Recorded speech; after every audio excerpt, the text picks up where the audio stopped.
Bismillahirrahmanirrahim. Assalamualaikum warahmatullahi wabarakatuh.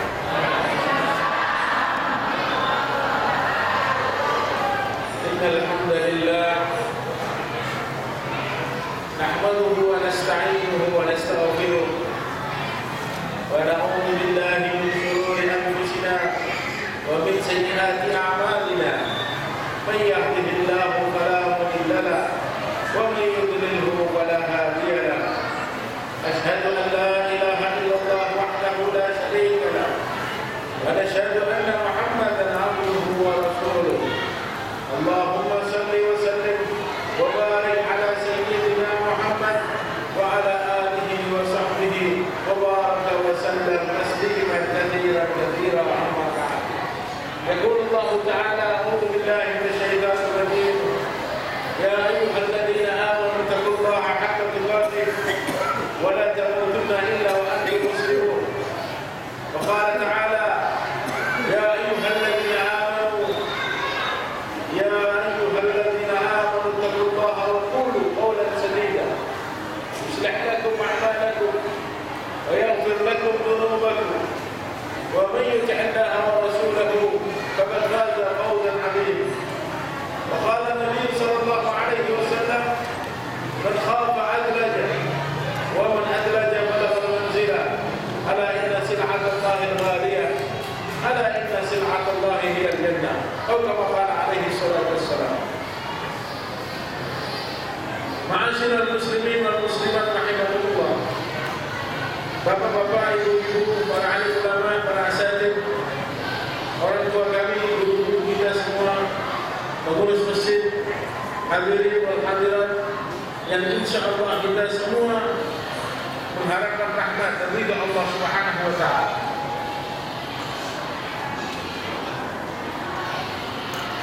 Pada pagi hari yang mulia ini Allah Subhanahu wa taala telah meletakkan kita di satu tempat yang sangat baik, yaitu di rumah Allah. Dalam urusan yang mulia, belajar agama,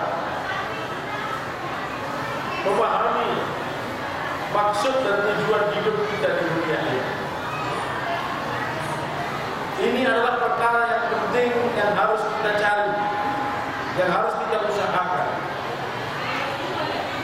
Allah Subhanahu wa taala menciptakan dan menghadirkan manusia di dunia ini dalam waktu yang cukup singkat. Kita diberikan kesempatan oleh Allah untuk hidup di dunia dalam waktu yang terbatas, 60 sampai 70 tahun saja. Tidak lama-lama. Kun fid dunya ka'annaka gharibun aw 'abir sabil. Kata Nabi, hiduplah kalian di dunia seperti orang asing atau seperti orang yang sedang mengadakan satu perjalanan jauh. Dia singgah di suatu tempat, dia duduk sejenak di tempat tersebut, dia minum seteguk air, dan dia harus lanjutkan perjalanan yang panjang. Itulah permisalan kehidupan kita yang dicontohkan oleh Nabi Muhammad SAW.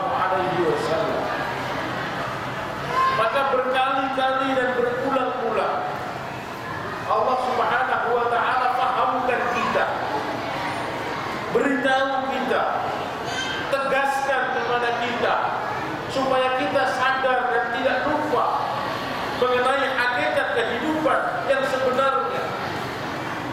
Di dalam beberapa ayat Al-Quran, dengan sumpahnya, dengan tegas Allah katakan wal asri, demi masa, demi waktu asar, wal lail, demi waktu malam, wal duha, demi waktu duha, wal fajr, demi waktu fajar, wal nahar, demi waktu siang. Berulang-ulang, berkali-kali Allah bersumpah. Tentang apa? Tentang waktu, kesempatan yang sangat berharga yang Allah titipkan kepada manusia. Tapi sayangnya banyak manusia tertipu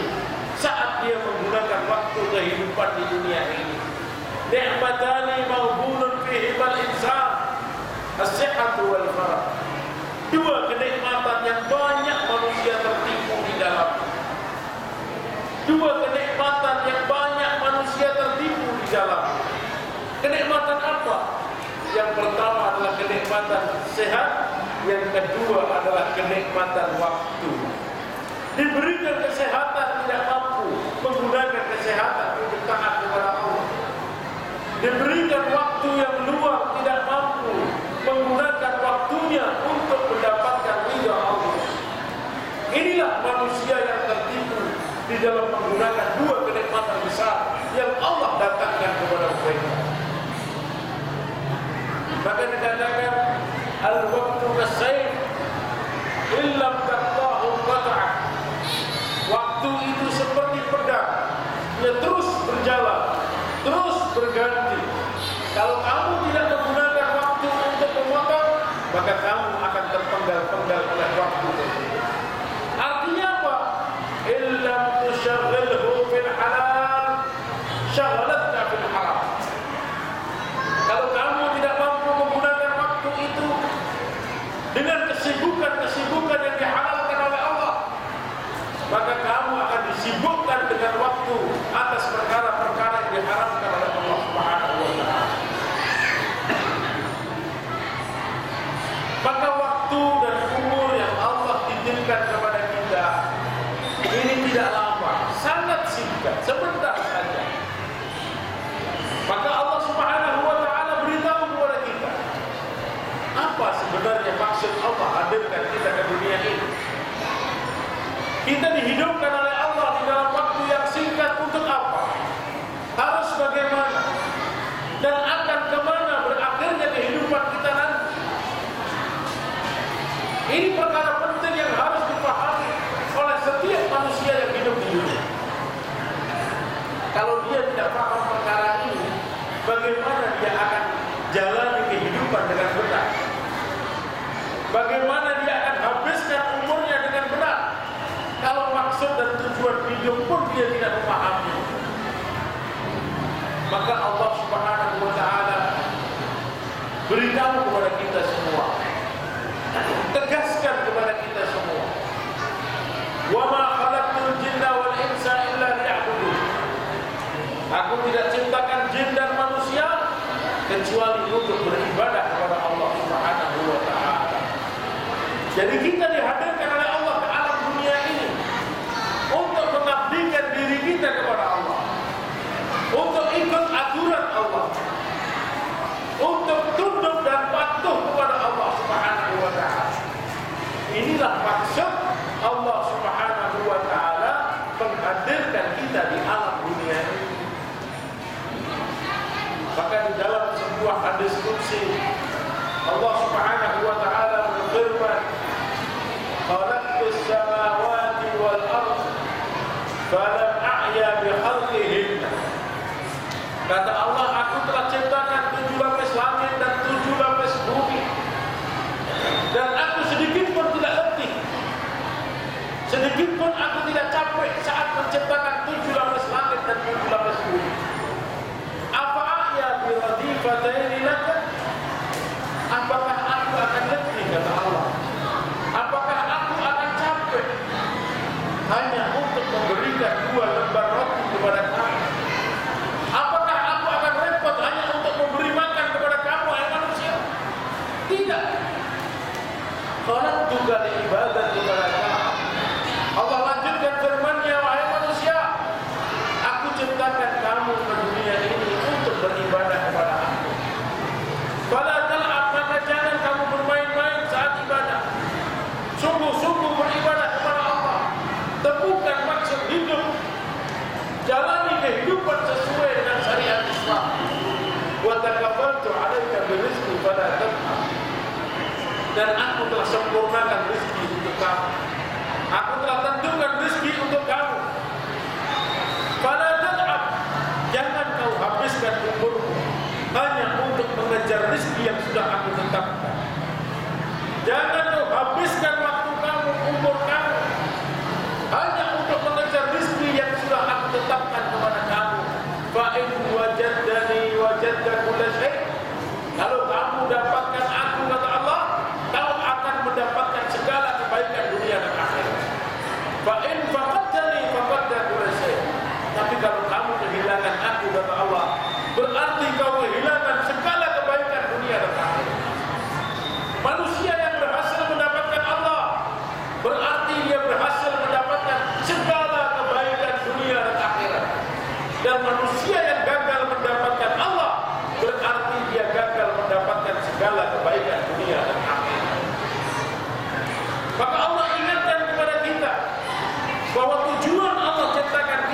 dunia, sungguh-sungguh benar-benar bagaimana kita mengabdikan diri kita kepada Allah.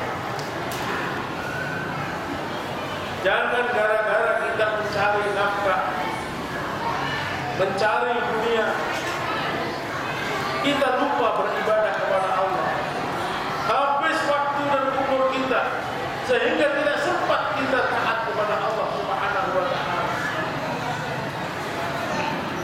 Maka Allah terangkan kepada kita perkara ini supaya kita paham, supaya kita sadar Bapak Ibu Saudara sekalian, apa tujuan sebenarnya Allah menghadirkan kita ke dunia ini.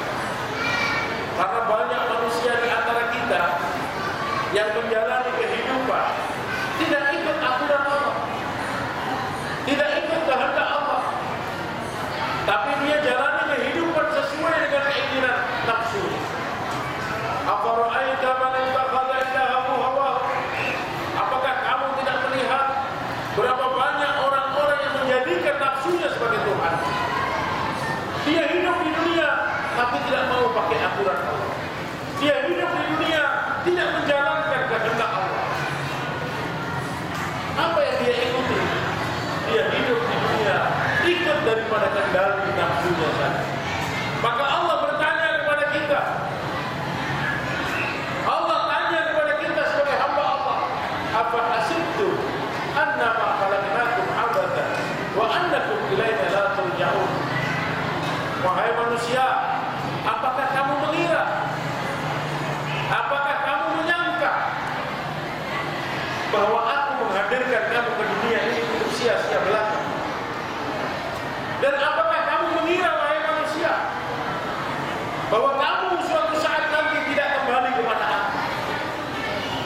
Wahai manusia, apakah kamu menyangka, apakah kamu mengira bahwa aku menciptakan kamu ke dunia untuk sia-sia belaka, hanya untuk bermain saja? Dan apakah kamu mengira bahwa suatu saat nanti kau tidak akan kembali kepada aku? Kenapa Allah tanyakan pertanyaan ini kepada kita? Karena banyak manusia yang belum paham, belum memahami maksud dan tujuan hidup. Padahal nilai manusia di sisi Allah, harga manusia di sisi Allah, kemuliaan seorang hamba di sisi Allah terletak sejauh mana ketaatan dia kepada Allah Subhanahu wa ta'ala. Sejauh mana dia taat kepada Allah, sejauh itulah dia mulia di sisi Allah Subhanahu wa ta'ala. Siapapun dia, dari mana asal orang tersebut, apabila di dalam hidupnya ada iman yang benar kepada Allah, ada ketaatan yang sempurna kepada Allah, maka hakikatnya orang itu berharga, mulia di sisi Allah Subhanahu wa ta'ala. Tapi sebaliknya, dari mana asal orang tersebut, apapun pangkat dan jabatan yang ada pada dia, tapi ketika ketaatan kepada Allah hilang dari hidupnya, maka hakikatnya orang tersebut tidak ada nilainya sedikit pun di sisi Allah Subhanahu wa ta'ala. Tidak ada nilainya sedikit pun di sisi Allah. Bahkan orang itu lebih hina dan lebih rendah daripada binatang melata. Walaqad dara'na li jahannam katsirun minal jinni wal ins. Aku telah tentukan, aku telah tetapkan penghuni neraka Jahannam dari golongan jin dan manusia, kata Allah. Kenapa Allah tetapkan dia menjadi penghuni neraka Jahannam? Lahum qulubun la yafqahuna biha. Karena Allah Subhanahu wa ta'ala berikan hati kepada mereka. Allah berikan hati kepada mereka, yang mana bagaimana hati ini diletakkan kebesaran Allah. Hati ini digunakan untuk mengenal Allah, tapi ternyata dia juga gagal, tidak mampu menjadikan hatinya untuk mendekatkan diri dia kepada Allah. Walahum a'yunun la yubsiruna biha. Diberikan oleh Allah penglihatan untuk melihat sesuatu yang diridhai oleh Allah, melihat sesuatu yang dihalalkan oleh Allah. Dia juga tidak mampu. Dia gagal menggunakan penglihatannya untuk taat kepada Allah. Walahum adhanun la yasma'una biha. Dan Allah Subhanahu wa ta'ala beri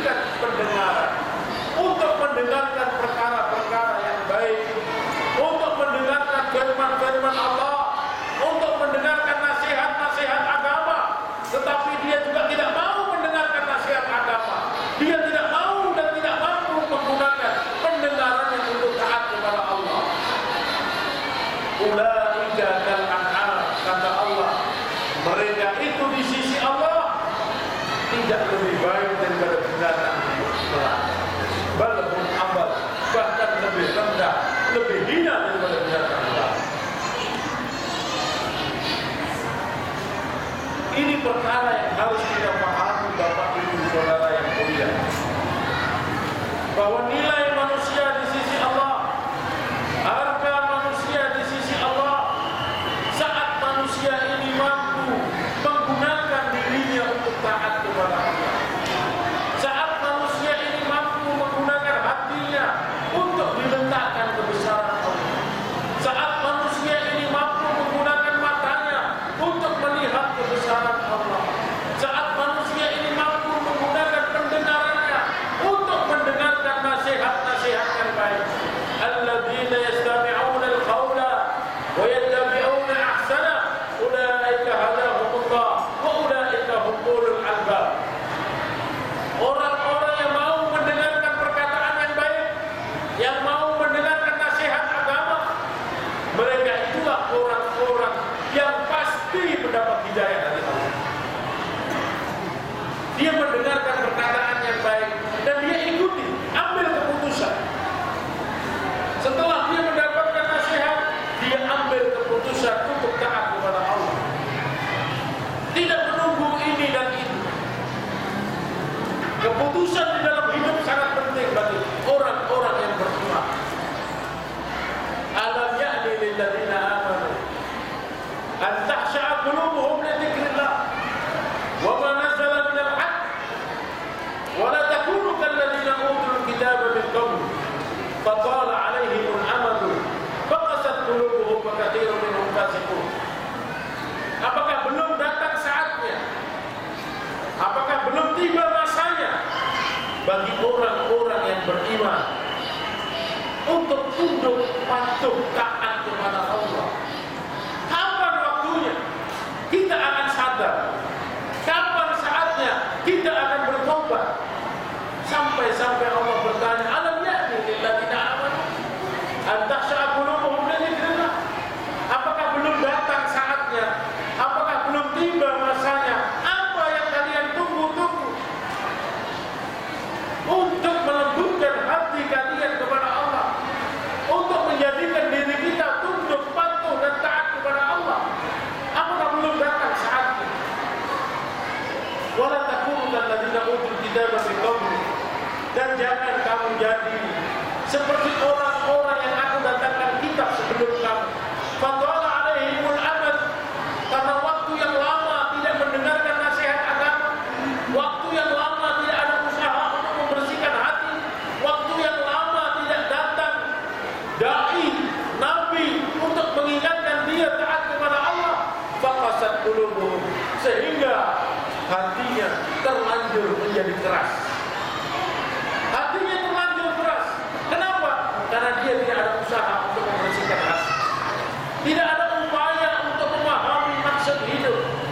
Tidak ada orang yang datang mengingatkan dia untuk taat kepada Allah, sehingga hatinya terlanjur menjadi keras.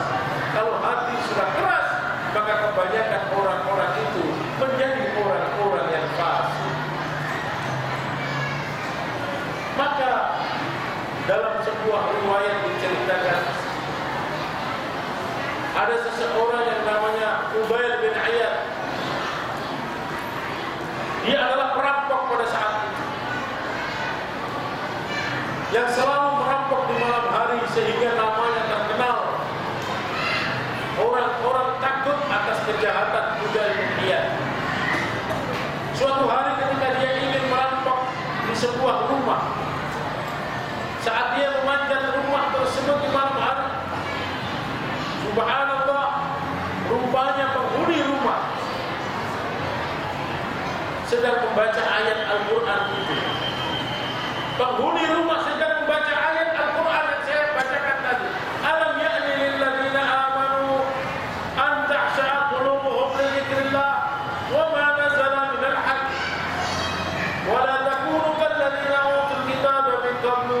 fatala alaihimul amad wa katsirun minhum fasiqun. Ketika penghuni rumah ini membaca ayat tersebut yang artinya, apakah belum datang masanya? Apakah belum tiba saatnya manusia untuk tunduk patuh dan taat kepada Allah? Maka ketika dia mendengar bacaan ayat Al-Quran itu, saat itu terenyuh hatinya, hidayah masuk ke dalam dirinya, dan dia mengatakan, Al-an, sekaranglah waktunya untuk saya sadar. Sekaranglah waktunya saya bertobat kepada Allah. Sekaranglah waktunya untuk saya menundukkan diri saya, patuh dan taat kepada Allah Subhanahu wa ta'ala.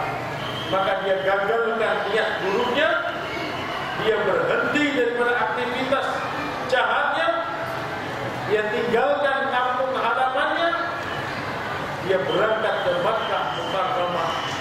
Dia berdiam diri belajar agama di dalam Masjidil Haram bertahun-tahun lamanya, sampai dia menjadi seorang ulama yang besar. Sampai dia menjadi seorang ulama yang besar. Karena apa? Karena dia buat keputusan di dalam hatinya, sekarang saatnya saya harus tunduk dan patuh kepada Allah Subhanahu wa ta'ala.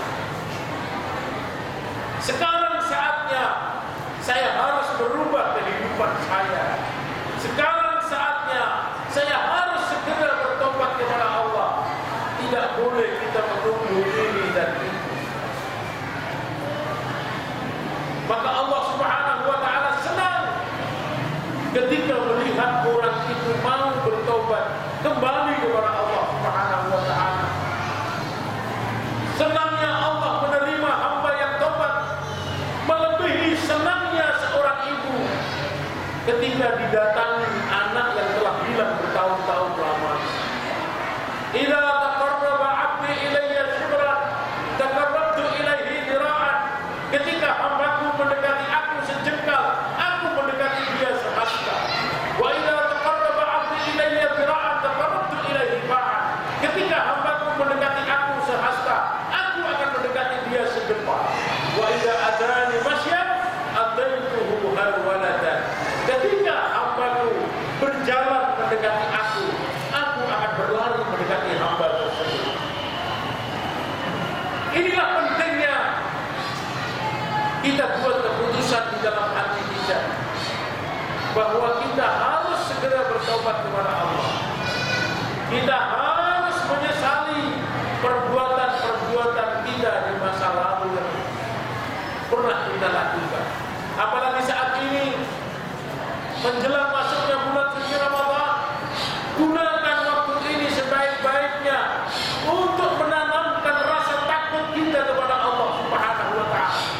Kenapa hari ini kemungkaran di mana-mana, kemaksiatan merajalela? Karena belum ada rasa takut dari dalam hati kita kepada Allah Subhanahu wa ta'ala. Man khafa adlaja. Tapi kalau orang itu punya rasa takut kepada Allah, dia akan segera buat keputusan untuk sadar, patuh, taat kepada Allah. Wa man adlaja balaghal manzilah. Dan siapa yang segera berangkat menuju Allah, dia akan berjumpa dengan Allah dalam keadaan selamat. Ala inna sil'atallahil ghaliyah. Ketahuilah wahai manusia, sesungguhnya barang dagangan Allah itu cukup mahal. Ala inna sil'atallahi hiyal jannah. Ketahuilah wahai manusia bahwa barang dagangan Allah itu adalah surga. Barang dagangan Allah cukup mahal. Allah telah membeli diri dan harta kita dengan surganya Allah. Innallaha ashtara minal mu'minina wal mu'minat. Innallaha ashtara minal mu'minina anfusahum wa amwalahum bi anna lahumul jannah. Allah telah membeli diri dan harta kita digantikan dengan surganya Allah Subhanahu wa ta'ala. Maka tanamkan rasa takut kita kepada Allah. Ini wujud daripada kita sungguh-sungguh bertobat dan ingin mendekatkan diri kita kepada Allah. Teteskan air mata kita, wujud daripada rasa takut kita kepada Allah. Mata yang pernah digunakan untuk menangis karena takut kepada Allah, maka mata tersebut tidak akan pernah disentuh oleh api neraka. Ainani lan tamassuhumun nar.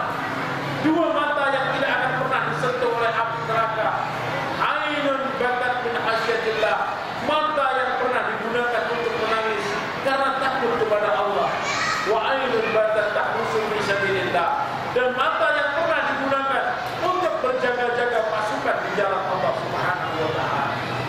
Bapak Ibu saudara sekalian rahimahullah, menjelang masuknya bulan suci Ramadan ini, tanamkan rasa takwa kita. Siapkan diri kita, siapkan hati kita. Datangkan rasa takut kepada Allah sehingga kita tidak sembarangan, tidak semena-mena menggunakan badan kita, menggunakan waktu kita, menggunakan lisan kita, menggunakan telinga kita, menggunakan harta kita sesuai dengan kehendak kita. Tidak. Orang yang takut kepada Allah, dia selalu menggunakan waktunya sesuai dengan kehendak Allah Subhanahu wa taala. Man khafani fid dunya amantuhu fil akhirah. Kata Allah Subhanahu wa taala, siapa orang yang takut kepada aku di dunia ini, maka aku akan amankan dia di akhirat nanti. Orang yang di dunia punya rasa takut kepada Allah, Allah akan amankan dia di akhirat nanti. Wa man amina minni fid dunya. Tapi siapa orang yang merasa aman dari Allah, siapa orang yang merasa aman dari aku di dunia ini, akhaftuhu fil akhirah. Aku akan buat dia ketakutan di akhirat nanti, kata Allah. Jadi kalau kita di dunia hari ini merasa aman daripada Allah, merasa aman dari murka Allah, merasa aman dari azab Allah, melakukan maksiat semau kita, ini berarti orang yang tidak takut kepada Allah. Orang seperti itu, kata Allah, dia akan dibuat oleh Allah ketakutan di akhirat. Di kubur ketakutan, di mahsyar ketakutan, di hisab ketakutan, di mizan ketakutan, di sirat ketakutan, penuh ketakutan di alam-alam berikutnya. Kenapa? Karena saat di dunia dia merasa aman dari Allah. Dia berbuat dosa semaunya saja. Dia menggunakan lisannya sembarangan. Wala yatakallamanna ahadukum bi kalimatin ta'tadiru biha ghadan. Wahai manusia, jangan kamu terlanjur mengeluarkan satu ucapan yang salah. Jangan kamu terlanjur melepaskan satu suara yang salah, karena bisa jadi satu ucapan, satu suara yang kau ucapkan di dunia akan menjadikan penyesalan bagimu yang panjang di akhirat nanti. Jangan terlanjur. Kenapa? Kalau kita malu kepada Allah, kita tidak akan menggunakan lisan kita semau kita.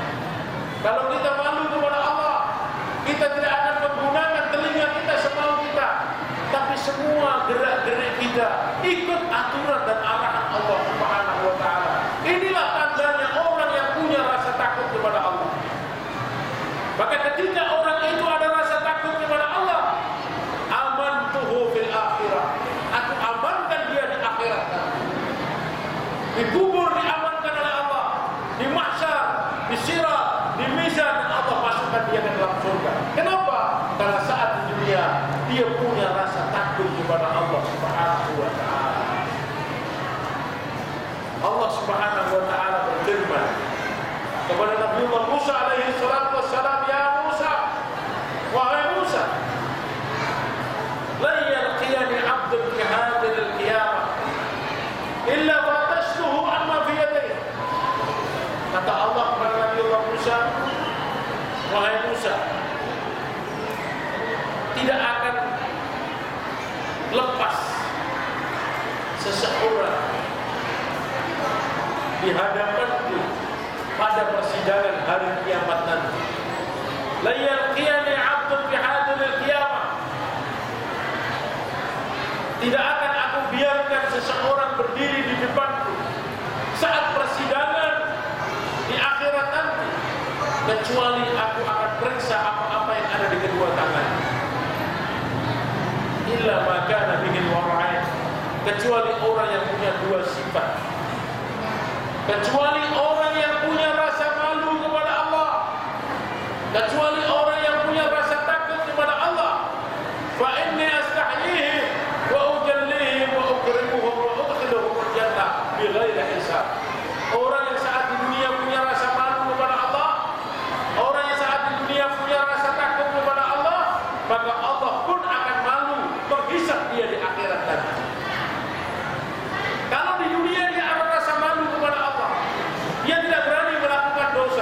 tidak mau melakukan maksiat karena malu kepada Allah, maka Allah pun akan malu menghisap dia di akhirat nanti. Allah pun akan malu menyoal dia di akhirat nanti. Kenapa? Karena saat di dunia dia punya rasa malu kepada Allah Subhanahu wa Ta'ala.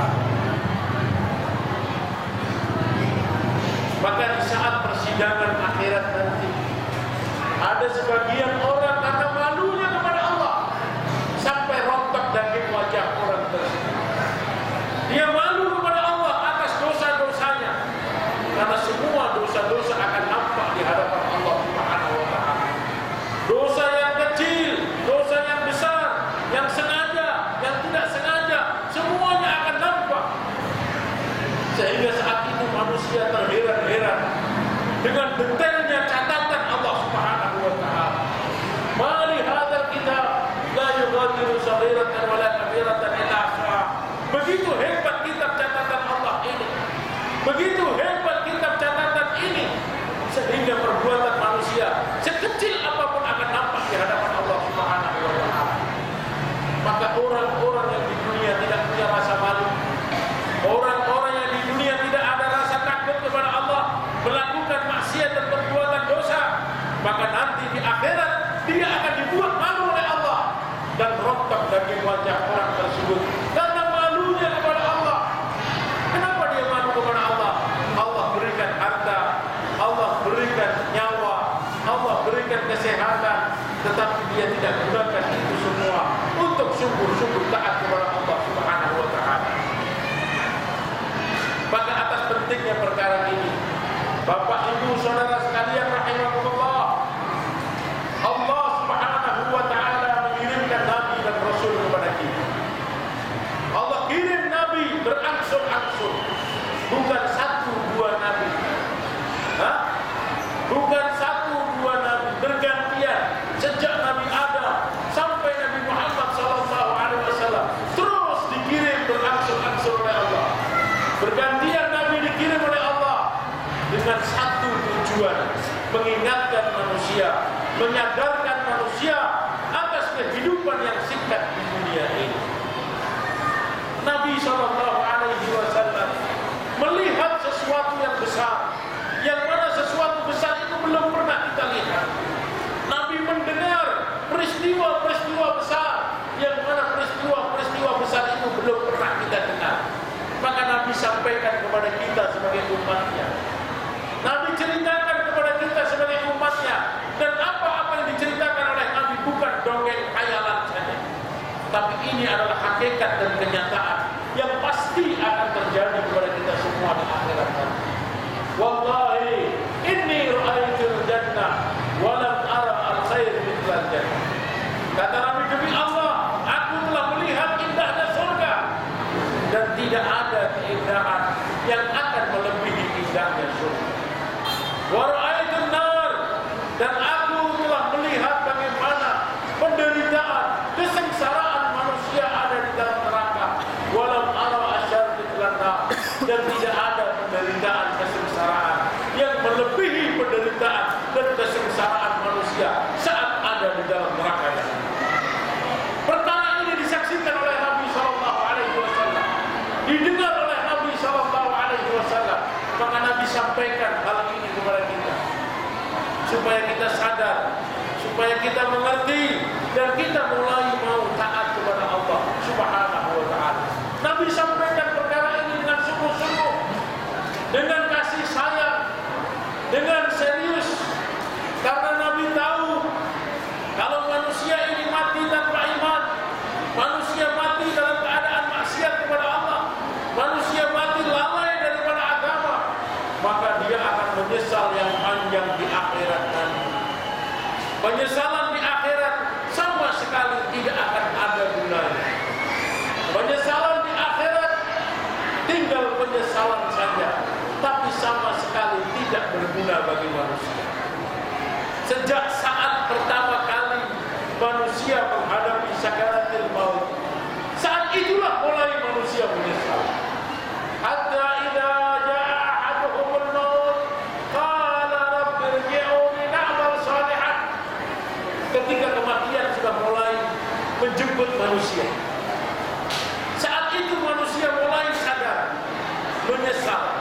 dan dia mengatakan, ya Allah, kembalikan aku ke dunia. Tundalah kematian ini sejenak. Berikan kesempatan kepada aku untuk beramal saleh. Tapi sudah tidak bisa. Penyesalan di akhirat sudah tidak berguna lagi bagi manusia. Kemudian penyesalan kedua, saat manusia sudah berada di alam akhirat, melihat dan menyaksikan bagaimana benarnya janji-janji Allah, bagaimana besarnya ganjaran-ganjaran yang Allah berikan, maka saat itu manusia juga akan menyesal dengan penyesalan yang lebih besar daripada penyesalan yang pertama. Rabbana absarna, ya Allah, aku baru melihat saat ini, wa sami'na, dan aku baru mendengar saat ini. Farji'na na'mal salihan, kembalikan aku untuk beramal saleh ya Allah. Inna muqinun, sekarang aku baru sadar, sekarang aku baru yakin. Tapi sudah terlanjur berada di alam akhirat, penyesalan saat itu sudah tidak berguna lagi. Maka Nabi SAW ingatkan kepada kita berkali-kali perkara yang penting dan besar, supaya kita mampu mengendalikan nafsu kita untuk patuh, taat, sadar kepada Allah Subhanahu wa Ta'ala. Memang nafsu manusia sulit untuk diajak taat. Ini kebiasaan nafsu. Nafsu manusia itu maunya yang enak-enak, maunya sesuai selera dia. Kalau nafsu kita ajak taat kepada Allah, biasanya menolak. Maka dahulu ketika Allah Subhanahu wa Ta'ala menciptakan surga, ketika Allah ciptakan surga, Allah perintahkan malaikat Jibril untuk melihat surga. Setelah dilihat surga oleh malaikat Jibril, maka Jibril mengatakan, subhanallah, begitu indahnya surga. Kalau begitu indah surga ini ya Allah, pasti semua hamba-Mu ingin masuk ke dalam surga. Pasti semua hamba-Mu akan berlari-lari, berkejar-kejaran, berlomba-lomba untuk masuk ke dalam surga. Karena apa? Karena surga begitu indah, karena surga begitu cantik. Kemudian Allah selimuti surga itu dengan sesuatu yang dibenci oleh nafsu. Diselimuti surga dengan sesuatu yang dibenci oleh nafsu. Setelah diselimuti oleh Allah, Allah perintahkan lagi malaikat Jibril untuk melihat surga tersebut. Setelah dilihat, maka heran malaikat Jibril. Kenapa heran? Karena surga sudah diselimuti dengan sesuatu yang dibenci oleh nafsu manusia. Maka ketika malaikat Jibril melihat begitu sulitnya jalan menuju surga, karena dikelilingi dengan sesuatu yang tidak sesuai dengan nafsu manusia, maka malaikat Jibril mengatakan, kalau begini ya Allah, jangan-jangan tidak ada satu hamba-Mu yang masuk ke dalam surga. Kenapa? Karena jalan ke surga itu tidak sesuai dengan nafsu. Nafsu manusia maunya berbicara. Tapi perintah Allah, ketika kamu mendengarkan firman-firman Allah, tutup mulut kamu, buka telinga kamu, dengarkan pembicaraan agama dengan baik. Itu perintah Allah. Tapi nafsu manusia maunya berbicara. Di mana saja berbicara, di masjid, di rumah, di jalan. Ya, itu nafsu manusia. Perintah Allah suruh diam, tapi nafsu tidak mau diam. Maka ketika malaikat Jibril melihat keadaan surga, setelah diselimuti, ditutup oleh Allah dengan perkara-perkara yang tidak sesuai dengan nafsu, maka malaikat mengatakan, jangan-jangan ya Allah, tidak ada satu hamba-Mu yang berhasil masuk ke dalam surga. Kemudian malaikat diperintahkan oleh Allah untuk melihat neraka. Lihat neraka. Dilihat oleh malaikat Jibril. Setelah dilihat neraka, memang betul-betul mengerikan, betul-betul mencekam, betul-betul sengsara, pedih. Sehingga malaikat mengatakan, begitu sengsaranya manusia di dalam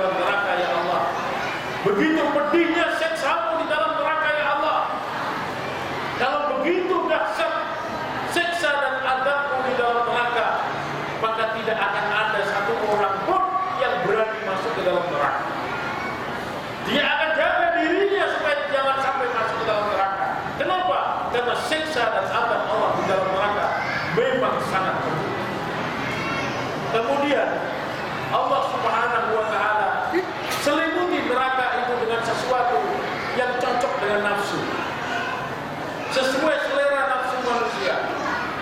Setelah diselimuti neraka dengan sesuatu yang cocok dengan nafsu manusia, Allah perintahkan lagi malaikat Jibril untuk melihat kembali neraka. Setelah dilihat kembali oleh malaikat Jibril alaihi salam, maka malaikat terkejut karena neraka sudah ditutupi, diselimuti dengan sesuatu yang cocok dengan nafsu dan selera manusia. Maka malaikat mengatakan, kalau begini ya Allah, jangan-jangan semua hamba-Mu akan masuk ke dalam neraka. Kenapa?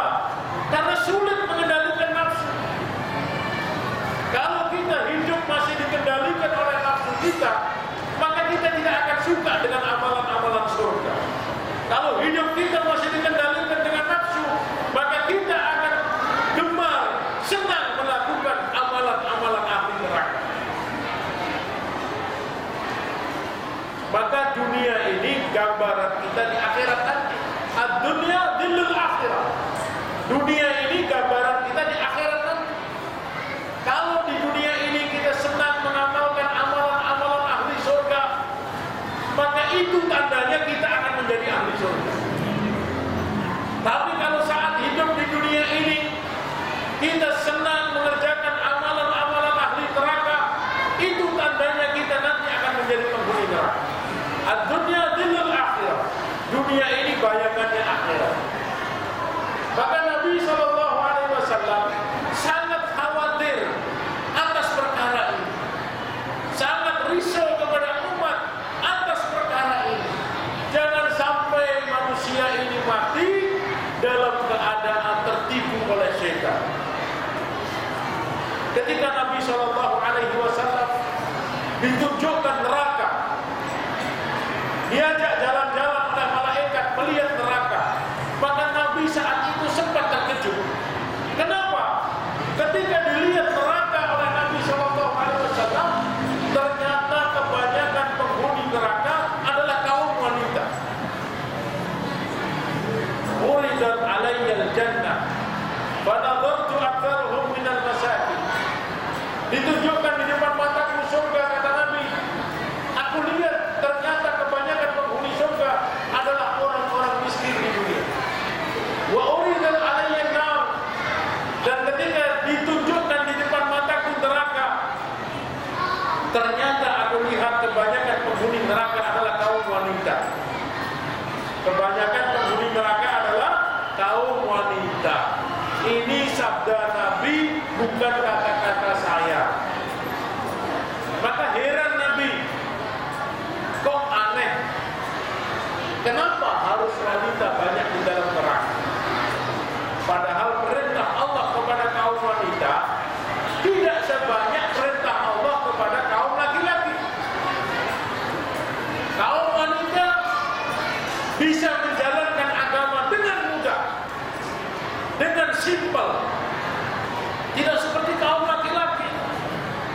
Sholatnya harus berjamaah di masjid, harus keluar untuk mencari nafkah, melaksanakan sholat Jumat, mengantar jenazah, berjuang ke jalan Allah. Banyak amalan-amalan yang harus dibuat oleh kaum laki-laki di luar rumah. Tetapi kaum wanita tidak seperti itu susahnya untuk menjalankan agama. Tapi ternyata ketika dilihat oleh Nabi, kebanyakan kaum wanita ada di dalam neraka. Maka Nabi SAW heran atas perkara tersebut. Nabi tanya kepada siapa? Tanya kepada Jibril alaihi salatu wassalam. Wahai Jibril, kenapa wanita ini harus banyak di dalam neraka? Apakah mereka malas di dalam sholat? Apakah mereka kurang amalan agama? Apa sebabnya wanita banyak di dalam neraka? Ayakfurullah wa rasulahu ya Jibril? Apakah mereka itu kufur kepada Allah dan Rasulnya ya Jibril?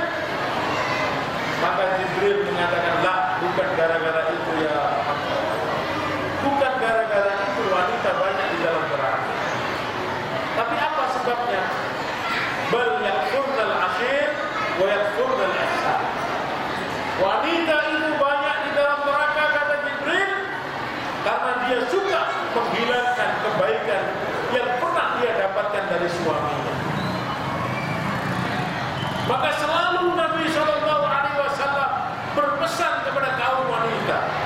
Sampai di akhir hayatnya pun Nabi selalu berpesan, wanti-wanti, memberikan amaran yang tegas kepada kaum wanita supaya dia menghindari perbuatan-perbuatan yang akan menyebabkan wanita itu masuk ke dalam neraka. Terakhir di dalam pertemuan yang singkat ini, karena kebanyakan jamaah di sini adalah kaum wanita, saya akan memberikan sabda Nabi SAW yang berkaitan dengan amalan wanita ahli surga. Hanya 4 amalan wanita untuk mendapatkan surga dan dipersilahkan oleh Allah untuk memilih pintu surga manapun yang dia ingin masuk. Hanya 4 amalan saja. Sangat mudah, sangat ringan. Tapi kenapa hakikatnya banyak wanita di dalam neraka? Karena yang 4 amalan ini pun sulit dikerjakan oleh kaum wanita. Maka Nabi beritahu kepada kita, apa 4 amalan itu? Yang pertama kata Nabi, ayyuma imra'atin shalat khamsah. Apabila kaum wanita itu mau menjaga sholat dengan benar. Sholat dijaga, jangan ditunda-tunda, jangan diundur-undur. Jangan karena kesibukan kita nonton televisi, kesibukan kita memasak, kita undurkan waktu sholat. Ini sangat berbahaya bagi kaum wanita, juga kaum lelaki. Kenapa? Karena wanita akan datang satu masa kepada dia yang sudah balik, yang mana dia tidak boleh mengerjakan sholat. Datang satu masa, datang satu waktu, dia dilarang mengerjakan sholat karena datang bulan. Kalau sudah datang waktu sholat, kita belum kerjakan saat itu, padahal waktunya sudah masuk, kita tunda, kita undur, tiba-tiba tanpa sepengetahuan kita datang larangan sholat. Berarti satu sholat dia sudah tinggalkan dengan sengaja. Satu sholat yang ditinggalkan dengan sengaja, maka nama orang tersebut tertulis di pintu neraka, yang mana dia harus masuk ke pintu itu. Maka wanita ahli surga, wanita salihah, wanita yang diperbolehkan memilih dari pintu surga manapun yang ingin dia masuki, yang pertama dia harus jaga sholat dengan benar. Dia harus bersiap diri sebelum masuk waktu sholat. Tidak perlu ke masjid, tidak masalah. Kalau dia merasa tenang, sholatnya di rumah lebih baik daripada dia datang ke masjid. Kalau datangnya ke masjid akan menimbulkan fitnah. Dia sholat di rumah mendapatkan pahala berlipat ganda, karena dia juga akan mendapatkan pahala sholat suaminya. Yang pertama, jaga sholat dengan benar. Yang kedua, wanita ahli surga harus menjaga puasa. Wasamat syahra, puasa di bulan Ramadan. Kalau punya hutang, cepat dibayar. Jaga kualitas puasa saat kita menjalani bulan suci Ramadan. Yang ketiga, amalan wanita ahli surga, wa ata'at zawjaha, taat kepada suaminya. Kalau suami tidak menyuruh istrinya maksiat, maka wajib bagi seorang istri taat kepada suami. Lau kuntu amiran ayasjuda ahadin li ahad la amartu zawja an tasjuda li zawjiha. Kalau aku diperbolehkan menyuruh seseorang untuk bersujud kepada seseorang, maka aku akan perintahkan seorang istri bersujud kepada suaminya. Taat kepada suami. Ini amalan wanita ahli surga. Kalau kita mencari dalil ayat Al-Quran dan hadis-hadis Nabi yang berkenaan tentang perkara tersebut, maka sangat banyak sekali. Tidak perlu saya ceritakan panjang lebar. Tapi yang jelas, amalan wanita ahli surga yang ketiga adalah saat dia mampu taat kepada suaminya.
wanita itu mengatakan, benar ya Rasulullah, saya sudah menikah.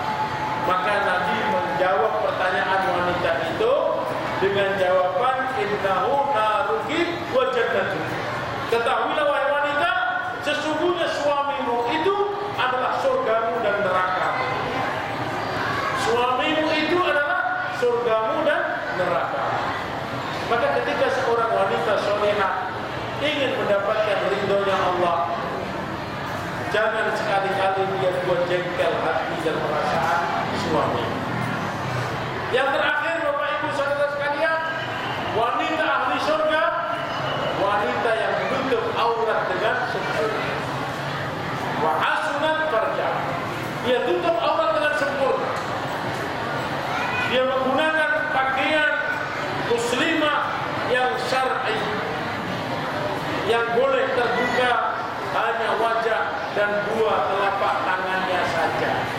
Walaupun kelihatannya terbungkus, tapi kalau pakaiannya ketat itu juga sama. Artinya terbungkus tapi terlanjang. Kelihatannya tertutup, tapi pakaiannya kainnya tipis sehingga terlihat dalamnya. Itu juga sama, terbungkus tapi terlanjang. Kata Nabi, wanita yang menggunakan pakaian terbungkus tapi terlanjang, kasiyatun ariyatun, terbungkus tapi terlanjang, la tasummu rihatal jannah. Wanita ini tidak akan pernah mencium baunya surga. Fa inna rihaha tasummu qabla amsu mi'ati amin. Padahal bau wanginya surga itu tercium 500 tahun sebelum orang itu sampai ke pintu surga. Maka insya Allah kita doa bersama, semoga kita kaum laki-laki dan kaum wanita, ibu-ibu yang ada di sini menjadi wanita-wanita salehah, wanita-wanita yang diidam-idamkan oleh surganya Allah Subhanahu wa taala. Dan semoga kita semua mampu menghadapi bulan Ramadan yang penuh berkah dan besar, bulan yang akan menjadikan kita orang-orang yang bertakwa kepada Allah Subhanahu wa taala. Itu saja sedikit yang dapat kami sampaikan.